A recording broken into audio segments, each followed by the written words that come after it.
you to know that on behalf of the New Georgia Project, which is a civic engagement, civil rights organization that's fighting every day on behalf of you, right? Wanted to make sure that we live in a more equitable, just, and a more democratically expansive Georgia. We're really excited about the work that's happening all over the state. We have 17 offices over the state of Georgia, made up of everyday citizens like yourself who go out all across the state knocking on doors, talking to people about the importance of being civically engaged, encouraging them to register to vote or pledge to vote, helping them to become more civically educated about their ballot, and finding out ways they can protect themselves and their vote, right? And so shout out to the canvassers who go out every day and do that work.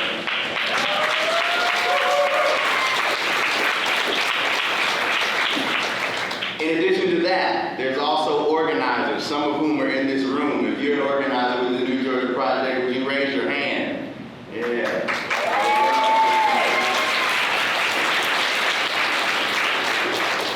These organizers, we run 9 issue-based campaigns that these organizers run. In a minute, you're going to meet one of these very dope organizers who I, as the organizing director, have the opportunity to work with and support, who help to advocate and to build up activists all over the state, right, who create change and who create power, mostly for Black and brown people, but for all people all over this state. I'm so proud of the work they're doing, and not least of which, right, is the work happening around the fight for reproductive health and justice. I want you to know that as we sit here today, that is a fight that's central to the mission of the New Georgia Project, and the individuals who you will meet tonight and our partners, guests, and friends did not come to that fight in the past week. We have been engaged in this fight for years. We are energized and we are ready for this moment. And I'm very glad to be able to introduce you tonight to our reproductive justice organizer. Her name is Jasmine Keith. Would you please give her a hand?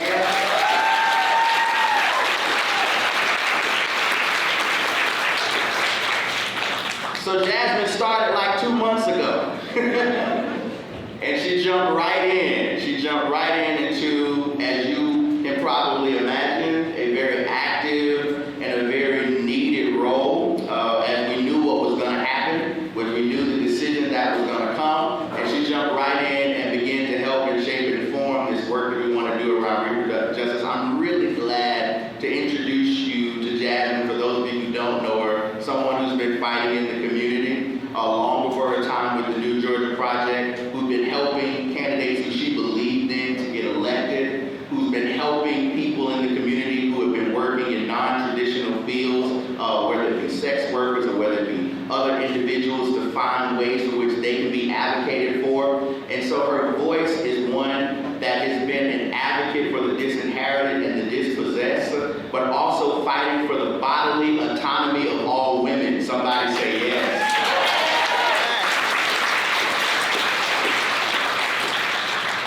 So this freedom fighter today is responsible for helping to frame what our response is to the New Georgia Project, along with our coalition partners, the Amplify Coalition, made up of so many wonderful organizations doing this work. And Jasmine is helping to frame for the New Georgia Project what our response is. And so I hope you will help me welcome her as she comes and greets you tonight and lets you know exactly how it is that we're going to get down tonight. Would you put your hands together?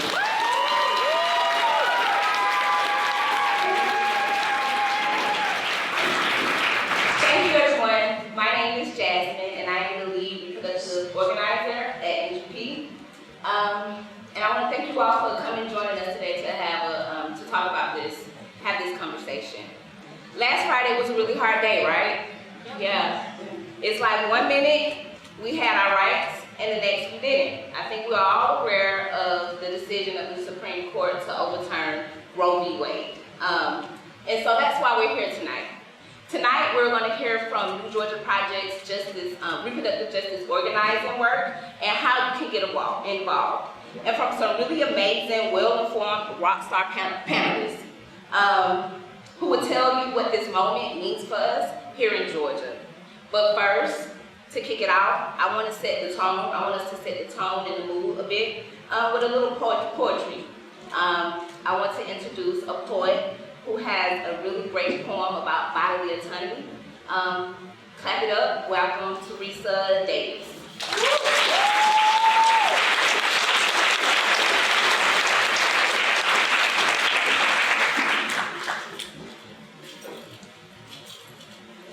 All the way in the back. Thank you so much. I'm going to put this on here because I move around a lot. Is that okay? Also, I find microphones to be very, very not too challenging for me, actually. Okay. I am a poet, an activist. I am a liberated organizer and events coordinator for the Arts Exchange for the Southeast Community Cultural Center over in East Point. My mother is Alice Lovelace, who is an activist and poet around town. Everybody knows most of it. I don't know. I swear this poem because sometimes that's what has to happen. I know that there are young people here, so I don't think you should have to explain words because I feel like if we're all doing our job, we're using the right words for the right body parts. I don't know if you remember, but in 2014, there was this huge debate about women's body, and an idiot named Santorum suggested that there was a such thing as a legitimate rape. And then another idiot said, well, no, if a woman gets raped, the body will just shut all that down. Y'all remember this infuriating conversation? Okay, because for a minute I thought I was high. In the moment even, but, you know, like this is actually happening. So this poem is literally almost 15 years old. And I was so mad, my challenge was, how many types of shoes can I put this on? Because I just want to kick everybody's ass right now. That's where I went, right? So this poem is called, What to Do When a Politician Tries to Fall Into Your Vagina. Feet first. My body is not yours to pump, lobby, or legislate. There are no campaign funds tucked in my moccasins or in the folds of my flesh. And the last time I checked, there was no ATM in my vagina, no fuzzy slipper morning after a episiotomy, no swing back in time mentality. There simply is no room in my womb for your party to meet my fallopian tubes and our earbuds eager to listen to your rhetoric, because all you want to do is get in my business. And you got no business being down there. I mean, if I had wanted you down there, you'd have been invited. Oh, shiny 6-inch stiletto, but you were not invited. So now you want to just barge in all steel-toed Timberlands so you can try to cross-train, tell me how to run what I have been running my whole life. And what's fucked up is that I understand your God complex. I mean, you've been planting your flag in other folks' intentions for so long, and some habits die hard. But I'm thinking that if your God really wanted you in my hands, he'd have made you me. And I don't have time for your nonsense. When you flip-flop agendas, stumbling the untied places of your misplaced metaphors, confusing women of today with those you deny the right to vote with all your platforms and oversteps, and I'm sure that in your supreme wisdom you understand how this entire conversation is inappropriate, so you cannot walk in my shoes. I'm going to need you to take them off. You are stuck up my shine. But if you want to talk about fair housing, equal pay for women, educational benefits and insurance easier, one of my babies goes to college, if you want to talk about health care or basic human rights, I am down for that. But if all you want to discuss is how you think I should honor my body, you are wasting your breath. You cannot dictate who lives in my womb or who is evicted, and how dare you suggest I get over it. No matter how many times you say it, there's no such thing as legitimate rape, and for the record, politician. Women, we taught the world how to make lemons lemonade, so until the day your blood begs for its breath, your body lay broken, battered, with some foreigner seed spilled in your sacred spaces, while those who are supposed to protect create law that make you target, victim, agenda, inconsequential as they abort your dreams while celebrating your injustice today. Another human being falls from your body like grace. That's the day you get to walk in my shoes. But until then, politician, I just need you to know that when you try to get all up in here, uninvited, me, yeah, I'll be shutting that shit down. Thank you all so much for listening.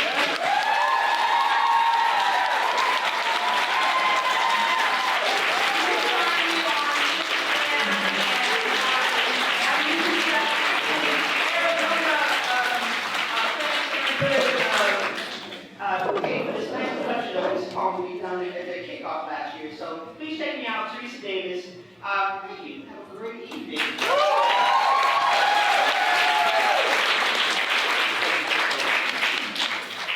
I think I'm gonna stay right here too, y'all. Thank you, Teresa, for that thoughtful poem. It is so needed, especially in these times. Okay, so before we start our conversation, I want to level set what's happening here, what's happening right now, especially with the Supreme Court overturning 50 years of abortion rights, right, last week. I want to be clear that here in Georgia, abortions are still currently legal. You can have an abortion up to 20 weeks here in Georgia. We are not a trigger state, meaning we do not have a law that admittedly, we're not a trigger state. We don't have a ban that immediately went into effect after the SCOTUS decision. But we do have a 6-week ban that was signed into law in 2019, and that ban is still being tied up in courts, and we should learn the final ruling of that ban in the next coming weeks. So, what can we do now? I want to start with our call to actions. This is why we're here today, right? Because you all are trying to figure out what can we do, right? I want to go into details about the assets in Georgia and what it looks like, right now, and how we could look into the future to talk about what reproductive justice really means, and to give y'all the next steps on how to get plugged into our work into protecting reproductive justice and rights in Georgia. NGP is building a movement. We're having this mass meeting as an event to get you all involved. I want that to be clear. We want you all to get involved. We have been working on reproductive justice and partnering with other RJ or organizers in Georgia for a long time. There are fights to be had, and they cannot be won without engaged people like you showing up and telling your stories, speaking out against bad legislation, and reaching out to communities and reaching out to communities to speak to their legislators, and so much more that we need to protect our rights here. The Supreme Court decision is the result of the other side working for 50 years. I want to say that again. This decision is the result of the other side working for 50 years. They coordinated strategies to destroy abortion assets in our country. As organizers, as activists, and advocates, we know the fights that we fought to get. We know the fight that we fought and we won, and it's time for us to step it up a notch. We need to be just as coordinated, just as relentless, and just as bold in our work and in our environment. So here's what you can do right now. You can join the NGP movement. You can start by, let's see, I'm supposed to be over there. Let me go get it. This card on your table, if you flip it over, it's a QR code. And it has all of our campaigns at NGP that we are organizing around. All that we're organizing around. You can also fill out a commitment card. Really know where he's at. They're on the table, okay. So the commitment cards are also on the table. Fill those out. What else can you do? You can reach out to your neighbors. You can reach out to your neighbors on how to uplift policy to protect and promote reproductive freedoms in our country, and how to stay up on what we've got going down. Billy, I don't see him, our amazing organizing director, and Emily, if you don't have any commitment cards that we ran out, you can get them. Yeah, they should be. Billy, raise your hand. They have a commitment card for you. And so that's our call to actions. We're going to start our conversation. Are you guys ready? Yeah. Okay. You can come up.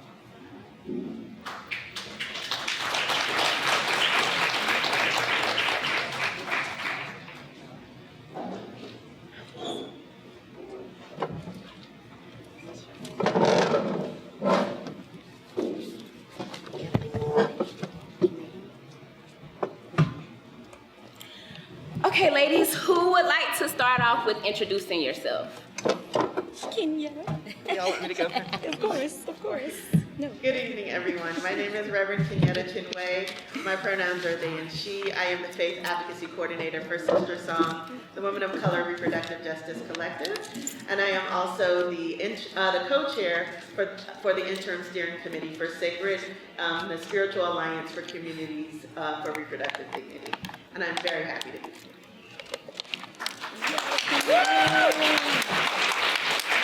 Good evening, everyone. My name is Kiana Jones. I am the lead organizer for Nurture Georgia. Nurture Georgia is New Georgia Project's organizing team that focuses on childcare.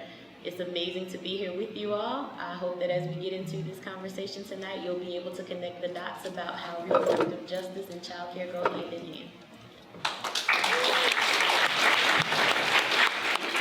Hi everyone, my name is Kristen Vermetten. I am the lead organizer for Georgia Cares, which is our healthcare campaign at the New Georgia Project. And I'm so excited to discuss the very intricate, mingled connection between reproductive justice and healthcare in our communities.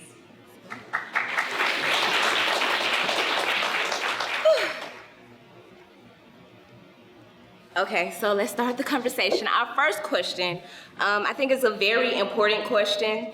Roe has been overturned, and so I know many are thinking, what does that mean about abortion access in Georgia? Who would like to answer that? Kenyatta. I like how you ask who would like to answer that. And then first, like you said in your introduction, abortion is still safe and legal here in Georgia up to 20 weeks. We were not one of the states that had a trigger ban in place, and so there was no immediate effect. But we do have a case pending in our state Supreme Court that we are waiting to hear a decision on. But as for right now, abortion is still safe and legal here in Georgia. However, even before Roe was overturned, there have always been issues of access. And so even though abortion is safe and legal here up until 20 weeks, there's always barriers to access for those who are disenfranchised, who are young people who might be economically challenged. And so the overturning of Roe, I think the one immediate effect that had is that for people who already had barriers to access, it felt like the door slamming shut. And so one of my main duties right now is to let people know that your services are still available to you. And you do still have access to abortions and whatever reproductive health care that you need. And there are places that if you are having barriers to access, that you can reach out to. For example, ARC Southeast, which is a abortion fund here in the Southeast East region that does help to fund abortions and also help you to overcome other barriers if it's like transportation or childcare or whatever. So I think that's the most immediate effect. Thank you for that. I guess this question is for you too, Kenyatta.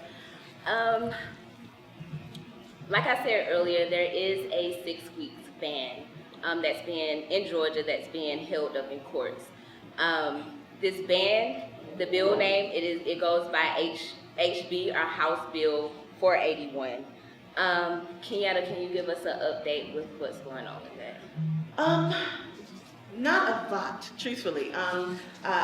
Because the SCOTUS decision did just happen, and we did know per our state Supreme Court that they were actually waiting to see what happened with the SCOTUS decision. So at this point, as the plaintiffs in this case, we're just waiting for our next hearing, and we should find that out probably within a couple of weeks when we will be going back. But in the meantime, you should reach out to your state legislators to let them know that this is not something that you want. And I know that seems antithetical because it's already gone through the paces, but state legislators have the power in this coming legislative session to do something about it if that bill gets signed into law. So reach out to your legislators. Thank you. Our next question, I know we all hear the terms a lot in our work, and we use them. You hear choice, you hear reproductive health, you hear reproductive rights, right?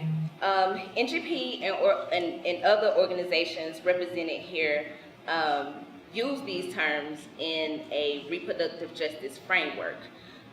Kia, I know I keep throwing questions to you, but I think because you were so pivotal in this reproductive justice and creating this reproductive justice framework, can you explain to us exactly what it is?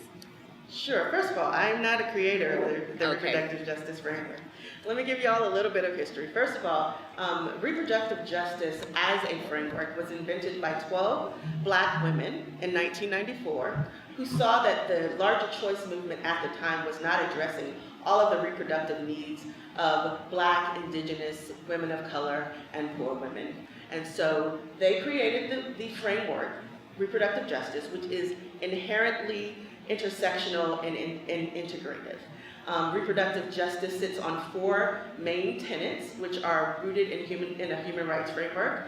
We believe that everyone has the right to have a child, to not have a child, to parent the children that they have in safe, sustainable communities, free from interpersonal and state-sanctioned violence, and to have bodily autonomy. And so when I say reproductive justice, and when those of us who actually work in the reproductive justice movement say reproductive justice, we are talking about it from an integrative frame. We understand that there are things about access barriers, like I spoke about before. There are environmental issues. There are economic issues that all impact the reproductive lives of people. And the framing of choice negates that some people don't have a choice, even when rights are solidified. And so reproductive justice works in tandem. We like to say it's the place where reproductive rights and social justice meet, because we understand that everything affects everything else. And so, so when I say reproductive justice, yes, I am talking about abortion access, but I'm also just talking about healthcare. Like, let's start at the baseline. Some people don't have access to basic healthcare, not just reproductive healthcare. When I'm saying reproductive justice, I am talking about criminal justice reform, because, Black and brown mamas should be able to send their babies out into the world and not worry about if they're gonna come home. When I'm talking about reproductive justice, I'm talking about environmental justice, because we should be able to live in communities that have clean air and clean water. So reproductive justice is not just abortion, it's abortion and a whole lot of other things. Talking about abortion and healthcare kind of leads into my next question, and it's an open question, ladies. How does abortion and healthcare fit into the reproductive justice framework?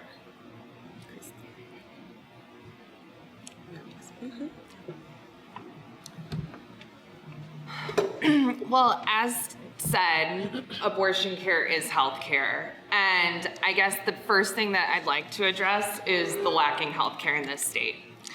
1.4 million Georgians are uninsured. That's the 3rd worst in the country. If we were to expand Medicaid, we're looking at helping 560,000 Georgians immediately, but as you can see, that isn't the full 1.4 million. So when we're talking about abortion care, we're also talking about how in rural Georgia, more than half of the counties don't have an OBGYN.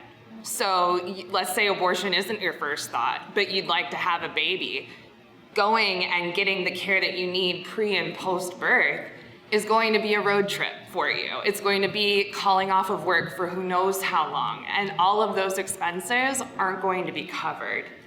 When we talk about abortion care being health care, we also are thinking about what it would mean in a state to have postpartum care. That's something, someone considering abortion might be sitting there saying, I don't know how I'm gonna handle this postpartum situation for me and my family. Nothing in Georgia currently exists to support them with that. What are we going to do? Demanding that health care is a human right is also stating that abortion care is health care and in turn a human right. And so they go together, not necessarily specifically, but in general. It is a healthcare issue. Healthcare is a human right. Abortion is not a choice for other people to theorize around. it's something that the medical community should continue to support. Did that answer that? Okay, Can I add a little? Yeah, go Yes. ahead. I absolutely agree with you, and we cannot negate that restrictive healthcare laws, like abortion laws, actually deter physicians from practicing in your state because they don't want to have to deal with the legal ramifications for doing their job. And so as a state that already has a physician deficit, not just OBGYNs, but in general, allowing for egregious laws that restrict any kind of healthcare access just deters healthcare professionals from wanting to even work here. Yeah. Absolutely. Kiana, you haven't talked, and I would like to know, like, what other issues with reproductive, like, what are the other intersections of issues with reproductive justice? Well, I believe greatly in intersectionality when we talk about reproductive justice, when we talk about social justice as a whole. But one of the things that a lot of people miss is exactly how reproductive justice and childcare go together. They miss the intersectionality of the education and environmental outcomes from where children are raised. When you think about the fact that people want to force you to have babies, but they will not expand the health care that will help you take care of these babies physically. They will not expand child care services so that you can parent your children and raise them in an environment that is not only safe, but that is educationally sound for them. When you talk about an abortion ban, and you know that when we make these laws, when these people who are not here for us make these laws, they are targeting Black and brown communities, those communities who have already been marginalized. They want to make sure that they put us at a deficit. So they're going to make you have a baby. They're not going to give you health care so that that child can be healthy and strong. They're not going to give you child care so that that child cannot be properly educated. They're going to make sure that that child is born into a situation where they're already lacking from day one. When you're lacking from day one, you resort to things that are not healthy for your community. So when you're talking about crime, when you're talking about the root causes of the things that cause us to implode as a people, the only thing that you can think about is that you're targeting Black people and you're targeting our neighborhoods, you're targeting our children. You want to make sure that that school to prison pipeline stays right there. You want to make sure that it's not a school to prison pipeline, it's going to be a birth to prison pipeline. Not only that, you're trying to take us back to a place where we are enslaved, because anytime that you decide that you want to have the say over my body and my autonomy, you are enslaving me. The prison system is legal slavery. You put people in a position where they have no rights.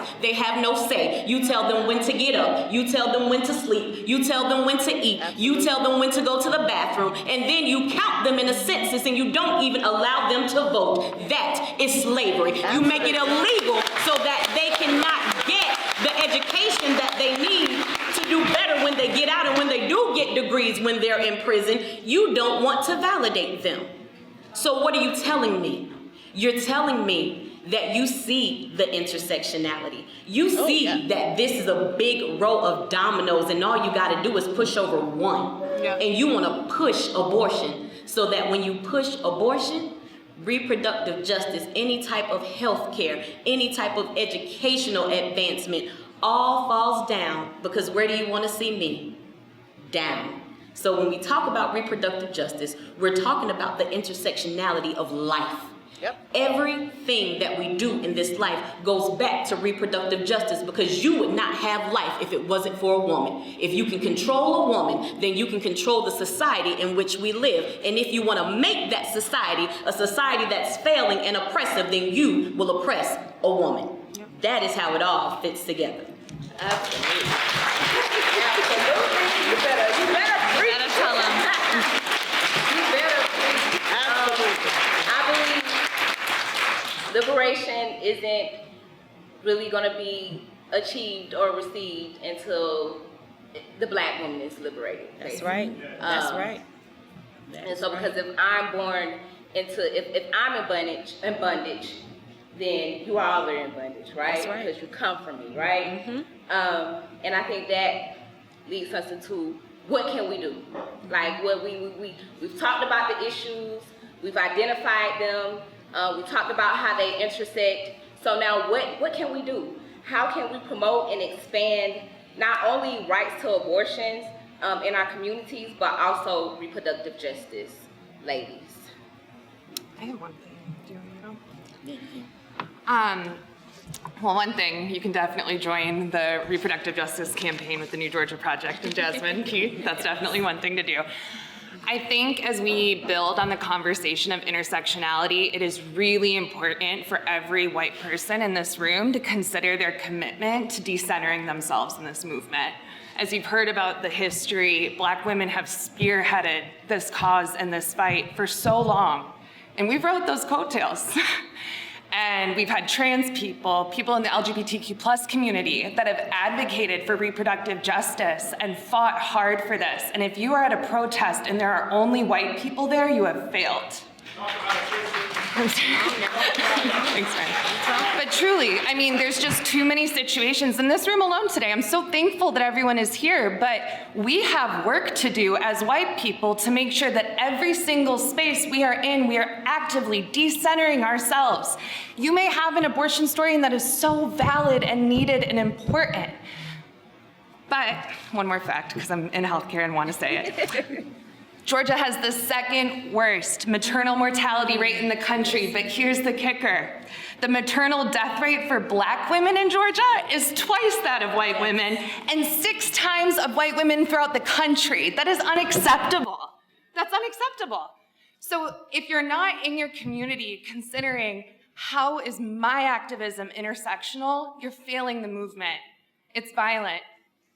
You have to consider how you are going to make yourself uncomfortable in this fight and lift up and empower Black women who have been fighting much longer than us. And that's how we'll be successful. One more. Go for it. Absolutely. Educating yourselves in any way that you can is important. Also understanding that this fight that we are fighting is not it's about abortion, but it's not about abortion. It is about power. Yep. And remembering that. But the last call to action is also if you are in Georgia and you don't have a political home and you want to look for RJ orgs that are already doing the work here in Georgia, you can go to amplify-ga.org and look at our proactive campaigns that this coalition has been doing, which NGP is a part of, and sign up for one of those proactive campaigns that we are doing as well. So my call to action, and I know we get tired of hearing this, but it's to vote. That's right, that's right. It's to vote. It is an important election in Georgia here, November the 8th. And a lot of the decisions to how we create safe environments for our families, to raise our families in, are made by legislators, right? Mm-hmm. And so we need to ensure that we put people in these seats that are we need to make sure that we put people in these seats that are gonna prioritize our rights, right? And yeah, we got a lot of hiring and firing to do. Yes. No, we really do. For example, once you signed in, you should have gotten NGP's, the NGP's voter guide, the Reproductive Justice voter guide, and it tells you how some of these offices, the roles they play in how they can affect reproductive justice, reproductive health care, and abortion care in our state. For instance, we have the Attorney General. We was talking about the 6 weeks ban, right, that is being held up in courts right now. Well, just 5 hours after the SCOTUS decision, he made an emergency injunction to try to remove the case out of the courts to go ahead and enact the 6 week ban. And so that's why, as Georgians, we have to vote, right? Like I said, we have to. It's imperative. We got a lot of hiring and firing to do. I'm gonna keep saying that. It's a lot of hiring and firing that we have, and we have the power to do it, right? Yes. And so before we have a Q&A question, a Q&A part of this discussion. It's not a discussion, it's a conversation. But before we go into that, I want to introduce Rula. Y'all heard about Amplify. You heard Kenyetta talking about Amplify, and before I introduce her, I want to make sure I get her position and stuff with Amplify Correct. Rula, you can go ahead.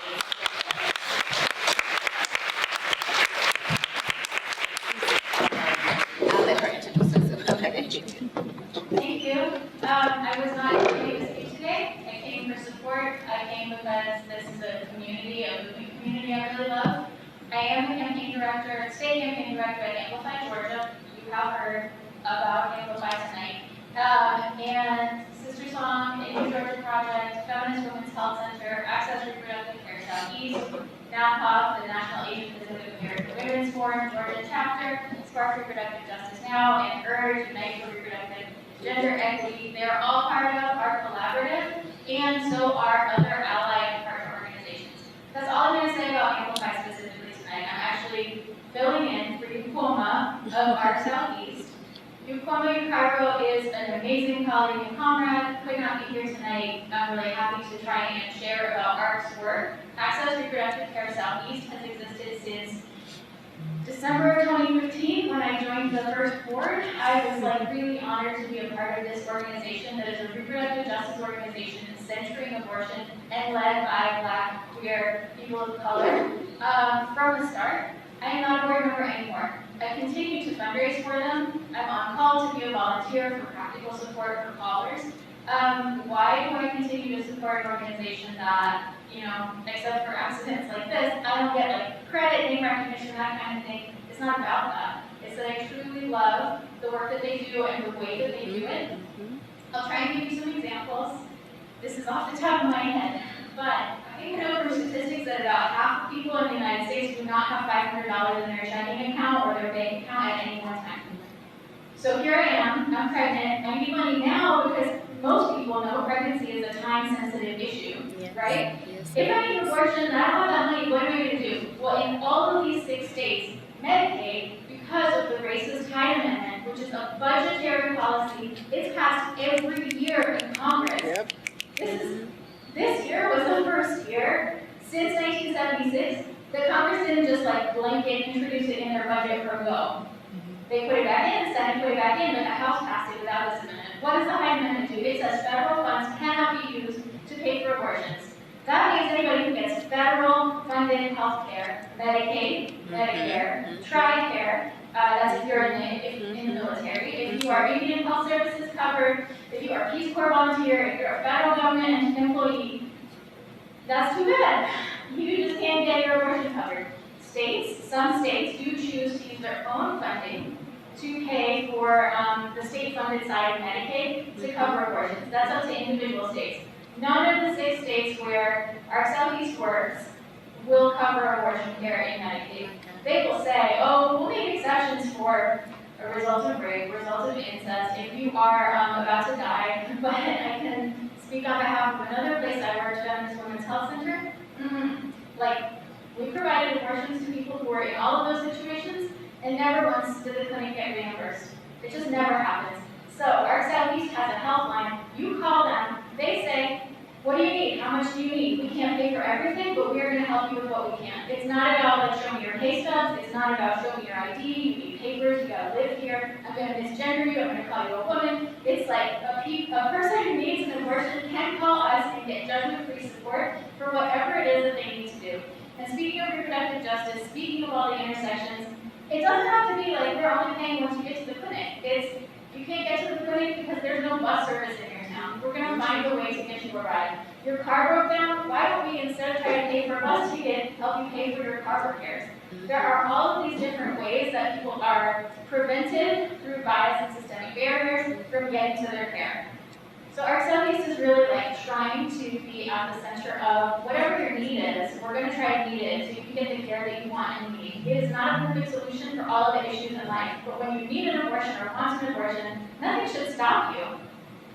So our Southeast currently raises funds from grant applications, from grassroots donations. Every year we have grassroots fundraisers for them. One thing that's really exciting is they are part of one of Amplify's proactive campaigns at the city level. And I have 2 calls to action. One of them is keep voting, okay? We are very close in this moment to getting, with the help of Amplify partners at this table and beyond, to getting the City Council of Atlanta to agree to fund ARC Southeast with public dollars so that Atlantans and people coming to Atlanta for care can actually get more support, right? We will be the second city in the nation. The second city in the nation. And we are close. Right now is budget season in the Atlanta City Council, and we are close. Why are we close? Because for the first time in a long time, we have city council members that are not just saying we condemn an abortion ban. They're saying, you're right, it's time to put our money where our mouth is. It's been years that we've been talking to them about this. But one of the reasons that now it is moving, it's not just because they see what is going on around. That does help, being ready to seize the moment. But you have to have the power, that you have to demonstrate. I put you in office because I care about this stuff. We voted for you because you said that you're a community activist who cares about our issues. So you keep showing up, you keep talking to them and saying, I did vote for you, or even if you didn't, honestly, I'm your constituent. I'm asking you to do this. What are you here for if not to listen to your constituents? So, yes vote. And then tell them, I'm your constituent. I need you to do this. If you voted for them, reach out. The other thing, everybody who's asking for your vote this season. They can tell you what they're going to do on these issues. Yes. The Attorney General candidates, the Governor candidates, your state legislator, representative side, and the senator side. And, every odd year, we also elect our city council representatives, and this is how we ended up with being this close to getting the budget money. So what you can do right now is show your power as, I'm guessing a lot of people here reside in Atlanta. If you work or live or study in Atlanta, www.tinyurl.com/ATL Abortion Fund. ATL Abortion Fund, okay? Please sign the petition. We're really close, and we're not just trying to do this in backdoor channels. We're trying to tell them, look how many people in this city really want this, because we're building up our power and we're showing it. That's right. I'm sorry I went on such a Thank you, Rula. Thank you, Rula. That was very good. That was the part that I left out. Yes, we have to vote, but we also have to hold them accountable, right? We have to hold these people in these offices accountable. And that, like Rula said, is started by showing up to these meetings, these city council meetings, showing up to, I don't know what goes on in the state, but just showing up. Go show up in the state capitol and stand in the tundra, you know what I'm saying, and let them know, rotunda, and let them know that you're there and you're gonna hold them accountable. That's a big part that I think a lot of the community misses, is we think that when we vote these people into these offices and because of the platforms that they ran on, that they're gonna keep their word. And sometimes they will, and sometimes, but most times they don't. And so we have to show up and hold them accountable. And with that, we're now going to go into our Q&A because like I said, this isn't a discussion, this is a conversation, right? If you have a question, please stand up, don't be shy. If you can stand, Billy, raise your hand, there's a mic over there. If you can walk over to the mic and ask your question.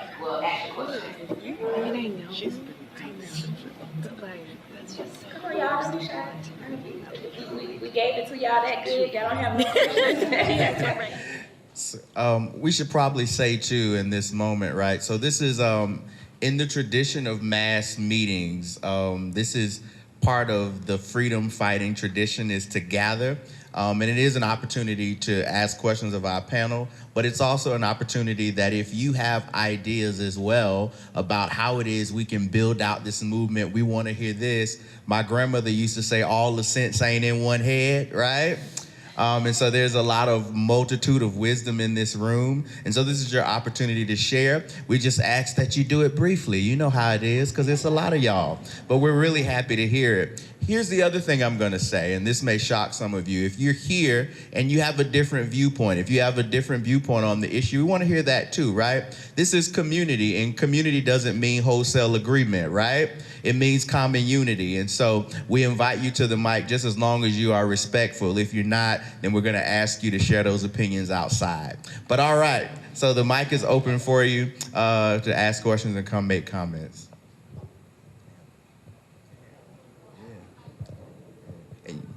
And if you're going to speak, just speak loud so they can hear you. If you don't want to come to the mic, that's fine too.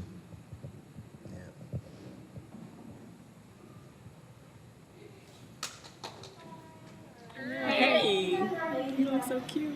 I feel some Rocky College students from Professor to speak. But my name is Amber, and I'm actually an organizer with the name Reproductive America. I have a question as just an organizer. Yesterday, I actually went to my coworker's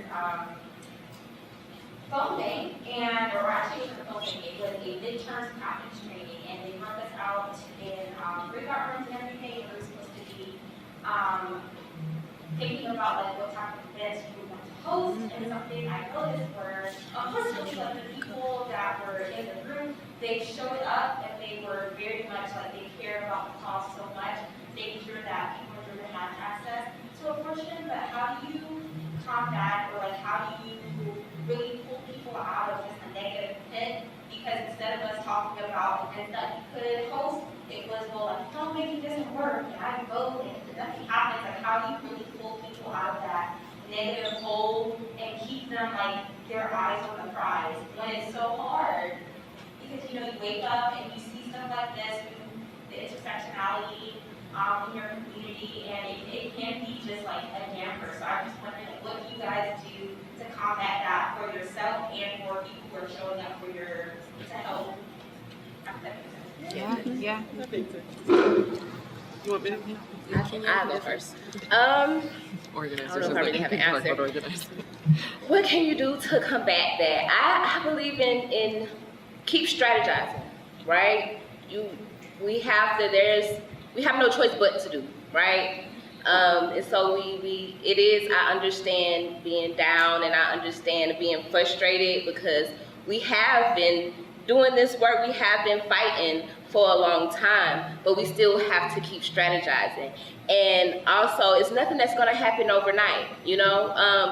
Also, when, like I say, vote, I think people should know, like, this election is going to take a couple of elections, right? Mm-hmm. Before we get the right slate or the right people in all of these offices. It's gonna take a couple of elections, and so nothing is done overnight. Let people,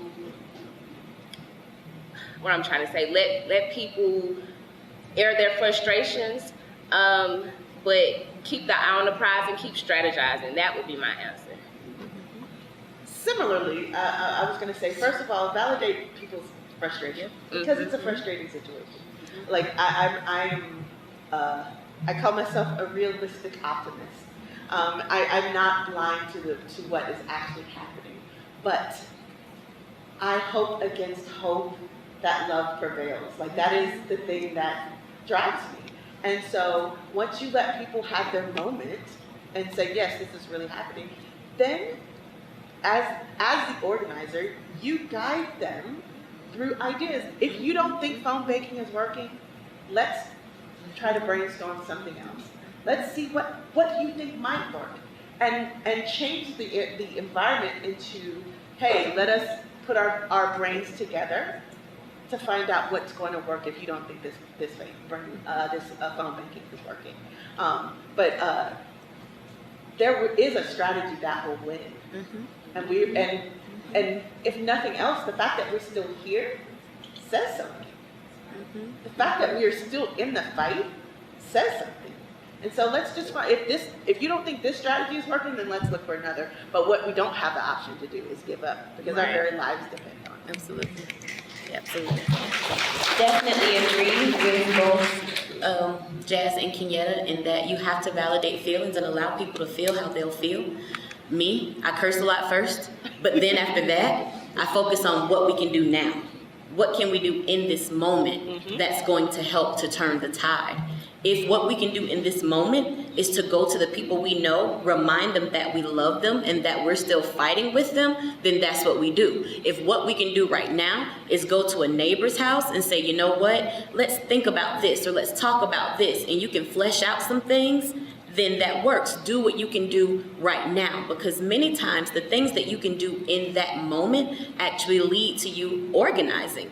That's when you get people together who are like-minded, people who are passionate about the cause, and people who are ready to move. You come together, you start to brainstorm, and before you know it, you've already changed your whole attitude and atmosphere, because one thing that you know is that not only is giving up not an option, but we will not lose. As long as we keep moving and we keep fighting, we're not gonna lose, and that's all you can do.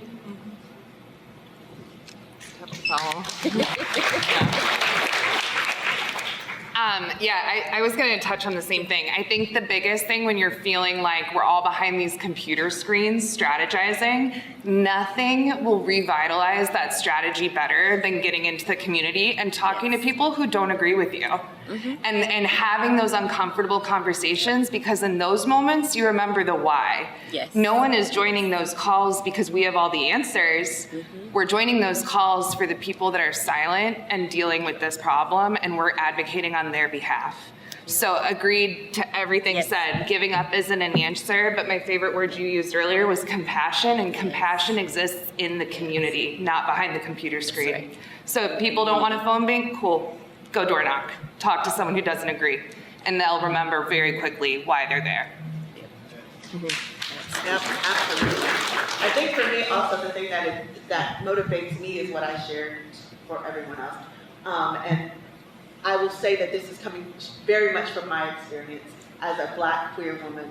I know that laws have not always served me anyway, but what has is my community.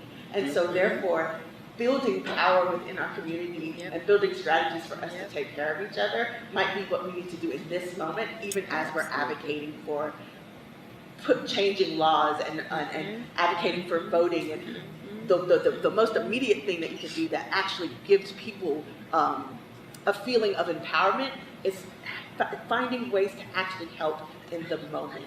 And so a lot of the organizing that I've been doing literally this last week since the decision came has been about, okay, how are we going to take care of our people should this law actually go into effect in Georgia? And that actually makes people feel empowered.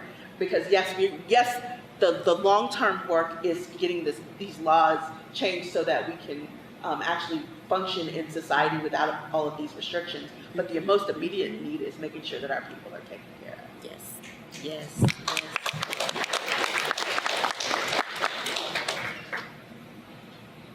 Any other questions? Any other questions?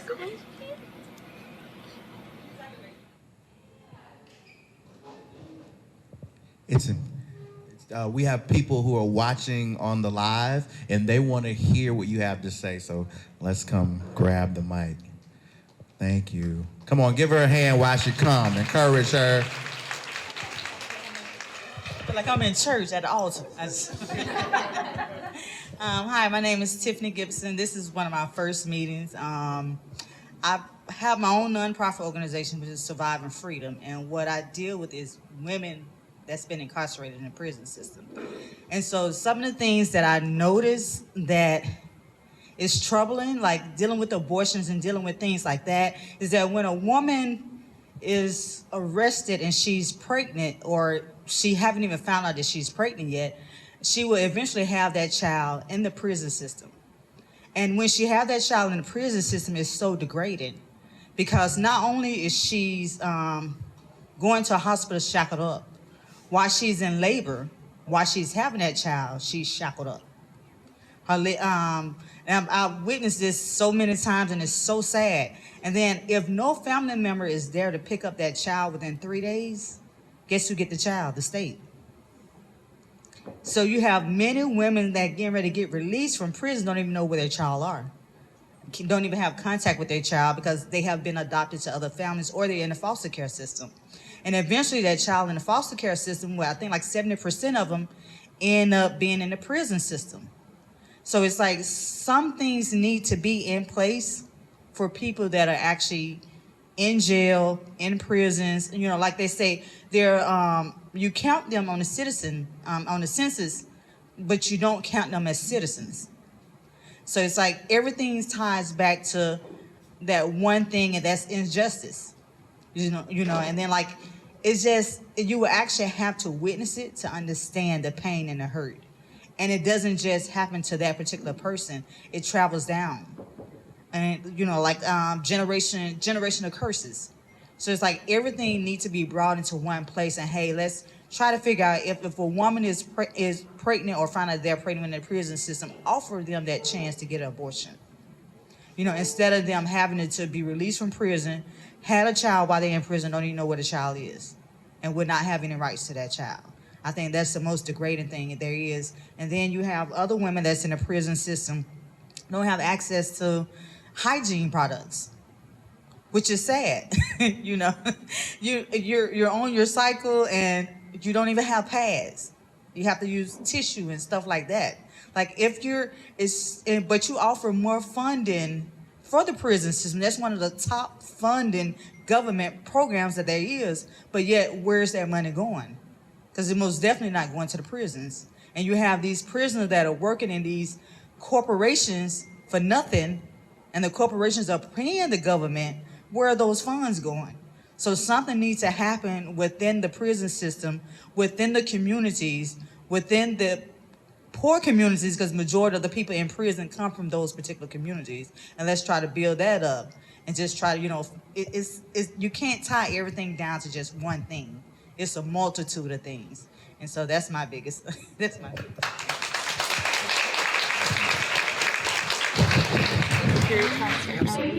Thank you for bringing this up. And I couldn't hear. I was like, rule again, y'all. I'm here again. Thank you. What was your name? Tiffany, thank you. Everything you said, I'll be honest, I was able to hear part of it over on the side of the room and not all of it. But first of all, your experience and your concerns are like equally valuable to issue advocacy on this. And secondly, there are attempts, efforts to pass legislation that changes the conditions of people behind bars without, this is where like it's really important to like use our thinking, without like over investing in the prison system as the way that we're gonna get people's needs met, right? So I want to just call to your and everybody's attention, if you want to get involved, the upcoming legislative cycle, which starts in January, but you can talk to your legislators and your candidates about it right now. There will be renewed efforts to work on 2 different bills. One of them is the Dignity for Incarcerated Women Act. 3 years ago, the version of that they passed, it was supposed to be nobody who is pregnant in jail or prison is going to be shackled during their pregnancy.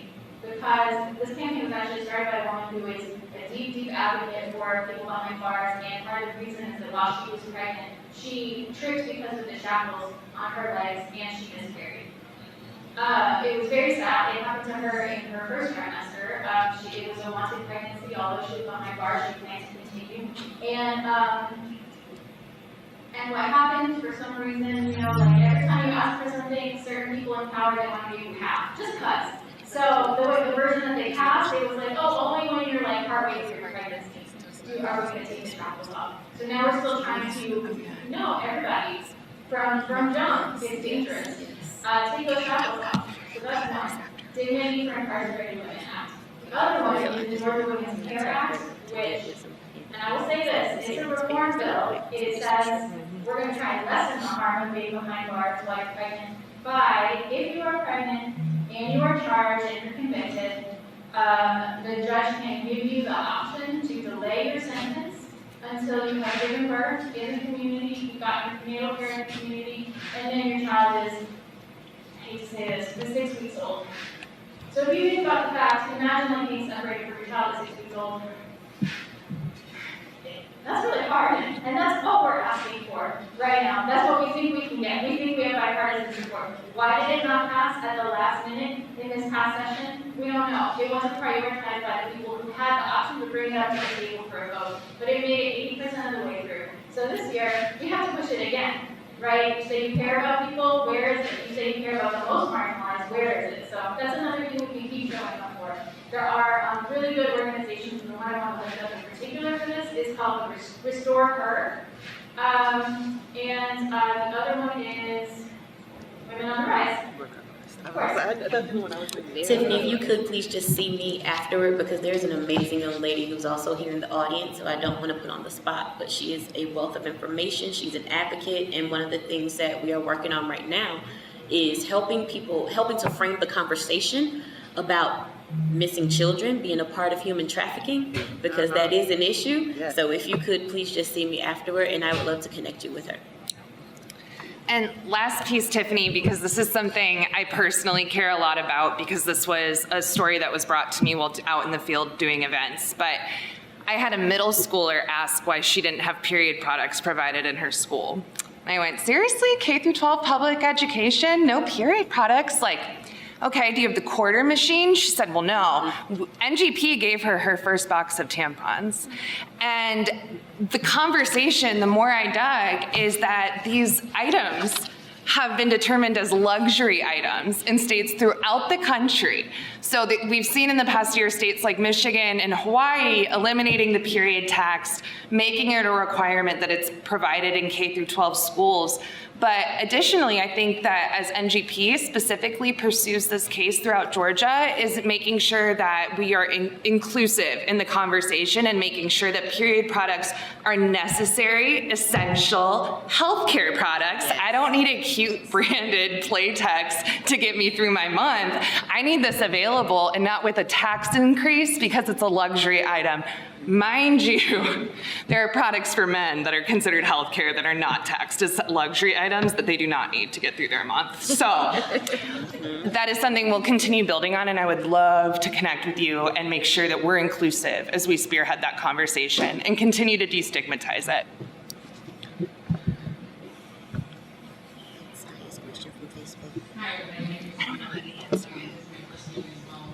I'm sorry, we can't hear you. We can't hear, yeah.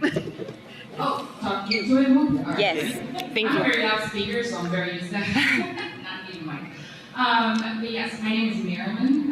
Today's my first meeting too, and I'm very happy to be here, and you guys, welcome. Thank you, Marilyn.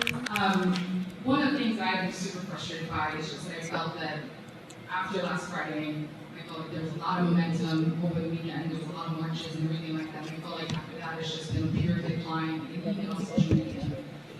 And so I wanted to understand, kind of the New Georgia project, and even with the coalition here in Georgia, but just across the nation, how are we keeping that momentum, especially on social media? Because I feel like my company has not said a word since the SCOTUS decision. I don't know how many people here, I don't know how many of your companies have said anything, but how are we making sure this isn't just a woman's issue, right? How do we make sure that we are also holding accountable, not just our legislators and everybody like that, but also companies, especially here in Georgia, the movie industry. I feel like even with the protests that happened, with BLM and everything after George Floyd, right? I remember one of the biggest impacts that all those marches had was in my company. I remember when my CFO said it wasn't enough to just be not racist. You had to be staunchly and vocal about being anti-racist, right? It was not enough to just do that. So how do we get this issue to be exactly the same? And I think social media is so important and part of that. And it's not a criticism of what you all are doing. You guys are all fighting a good fight. But I'm just extremely frustrated with just the lack of acknowledgement. And I want to make sure the companies understand, Nike and everybody, I haven't seen any posts, I haven't seen LinkedIn and anything like that. Any of these huge companies, how do we make sure that we're touching at the heart of this issue, and that's how we make sure also the younger generation stays involved. Even my TikTok screen the videos have just been deleted, right? That may be the algorithm, I don't know. But it's just been, to me, it felt like now it's just another issue to go, and I completely understand. I'm gonna go vote. I am with you. Voting is super important. But how do we make sure we understand that this is not an issue that in another 50 years, even if we change it like a couple, that in another 50 years it doesn't become something that gets overturned again, right? So how do we make sure that we understand that this is fundamental rights, human rights in this country? And I guess that's just my piece for today. That's amazing. And one of the things I think we need to do is women just need to walk out. Capitalism needs to understand what a world without women is going to be like. If we truly unified, and if every woman, if at least 50% of women at any company did not show up for one day, see what happens. I definitely want to thank the men that have shown up, because you're showing that you care. Even if you feel like, you know what, I don't even know why they're making all this noise. Let me just come out here for a minute. You care because you're informing yourselves, and you can inform others. But we have to make sure that this isn't just a women's issue, because it's not just a women's issue. Shout out to Zaya on Facebook, who asked a very specific question about making sure that we don't forget about our friends in the differently able community, because so many times they are overlooked. People do believe that differently able people don't even have sexual desire, so how could this abortion thing affect them? Right. I know it's real asinine and ignorant, but there are some people who have these thoughts. But we have to remember that this is an everybody issue, because again, when you affect the community, you affect the world. This issue is not just about abortion. It's about the intersectionality of our lives. New Georgia Project does have a partnership with Rev Up, which serves the differently able community. If anyone wants to know more about Rev Up and how we're partnering, Eric Robertson is around here somewhere. He's probably outside because he was kind of in charge of security. But you can definitely see Eric. Ask anybody with a purple shirt on, how do I find out about Rev Up? But we want to make sure that it's not just singularly focused. And what we want to do, what I want to do, is what I said in the beginning. Women, walk out. Let them see what it's like without you. Because when you decide that you are not going to represent my interests and you're going to support being oppressive to me, then ain't nothing I can do for you. So if we walk out, if we take a stand, I think that's a conversation that we should start to have everywhere in this country. If you're watching this, no matter where you are, start to talk with women about walking out and see how it will affect them.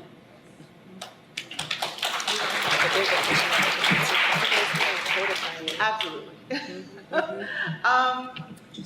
I cannot answer your question directly in terms of how do we keep it alive on social media, but I can agree with you that this moment is a culture shift moment, and not just a policy moment.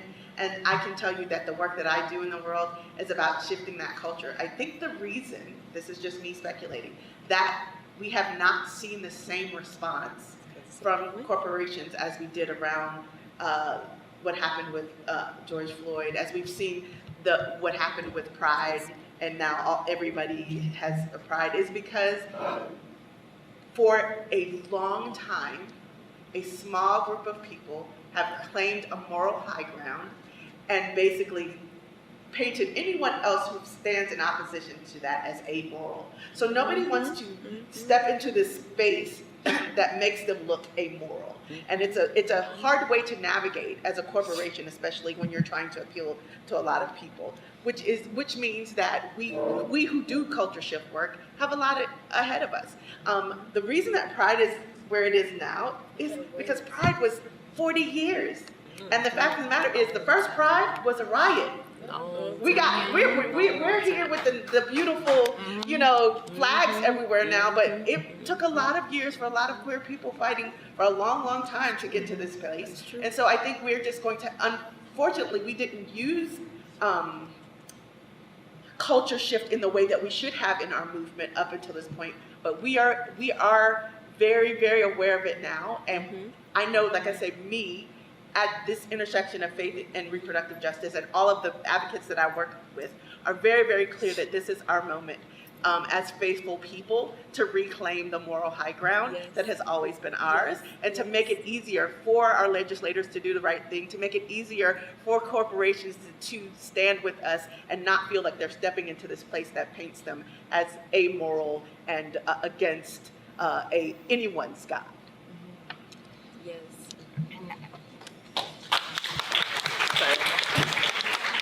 I just want to say I definitely feel and see the power of digital advocacy. I mean, what we witnessed throughout 2020 was incredible, and it's definitely going to be the way of the future as far as how we can do mass outreach, get mass activations.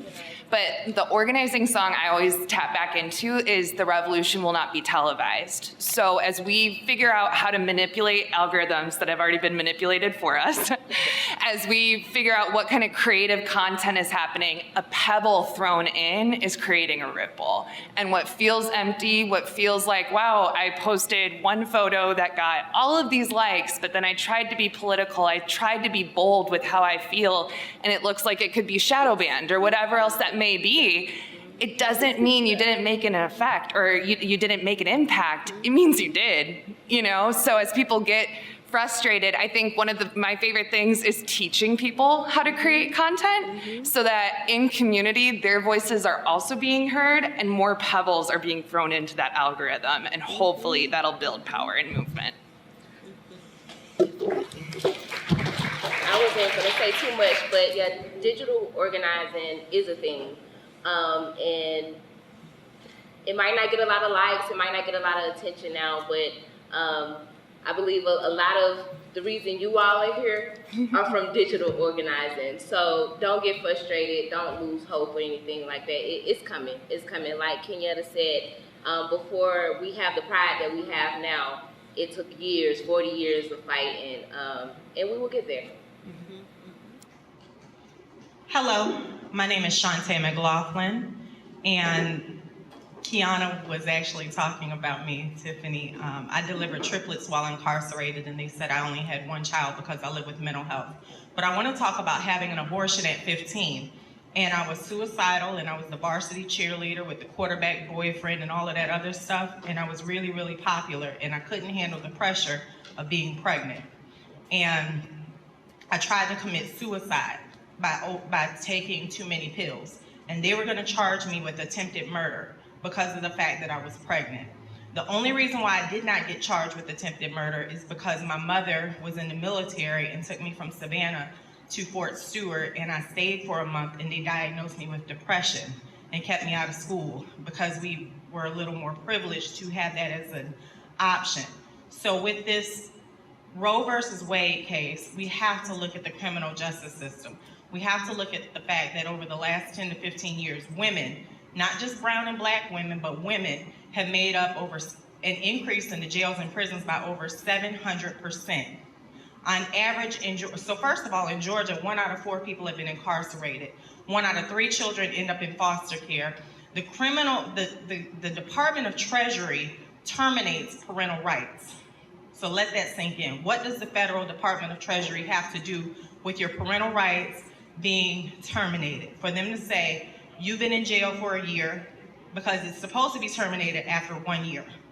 So if you go to jail on an Easter weekend, your kid's going to the system, they feel that you're unfit, although you get out of jail after Easter weekend, they will still put your kids in the system. And if you don't show that you are making enough money, $13 an hour disqualifies you from childcare. If you don't show that you have an adequate housing, so they actually come in, they take pictures inside of your cabinets to show that you can afford to feed these children. They take pictures of your furniture. They take pictures of everything to be able to show that you are adequately prepared to take care of these children. So it's discriminating against the poor. Like, everybody doesn't have, you know, $5,000 sofas or $1,000 sofas and things like that. And if you can't show that you are in that space, then they will keep your children in the system and terminate your rights as a parent, and you can't get them back. So I just wanted to share those facts, and they can be looked up 700 to 800% across the board in the US in the last 10 to 15 years. It depends on the state, and 1 out of 3 children end up in foster care, that are in foster care end up in prison. So, thank you.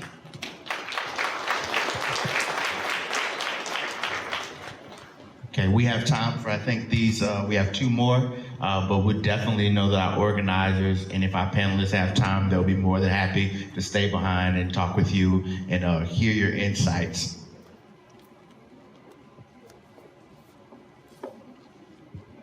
Hi. I just wanted to return to that conversation about social media.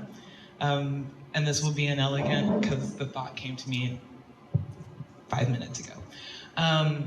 But as you guys had stated, we were able to coalesce around Pride and, to be honest, even around the protests for Black Lives Matter after George Floyd, because it was decades of work and pushing upward and yelling at people and protesting by groups assembled like this who felt little relative to the bigger size of the issue in the country. And over time, you force that moral issue forward, you make it impossible for Nike to not say something. People were dying before George Floyd, and Nike was like, we're still selling shoes, guys. And I guess what inspired me in that moment and what you were saying is that, unfortunately, because of the lawlessness of SCOTUS, this is not going to be the only thing that seemed like an issue laid to rest. And so while I think this is going to be a fruitful time, and I don't have any answers. I'm basically an hourly employee somewhere, so I'm not proffering any answers. I'm just saying that this is going to be a time where we have to figure out the calculus around the speed of the internet and the sort of microwave, instant satisfaction that we're so typically used to experiencing against what has proven to be decades of work, and God, I hope that's not the case here, but decades of work, and we will have to do that for this. We will likely be revisiting the issue of gay marriage and emergency contraception in general, because this is the bad timeline. So I just wanted to say that I think that social media is an important part of the conversation, but in the timeline of activism, it's new, and it isn't the place where we push the conversation, we broadcast it everywhere, but ultimately I think that it's always going to be a minority of extremely dedicated people who refuse to give up. And so that's, I guess, what I have to say on that.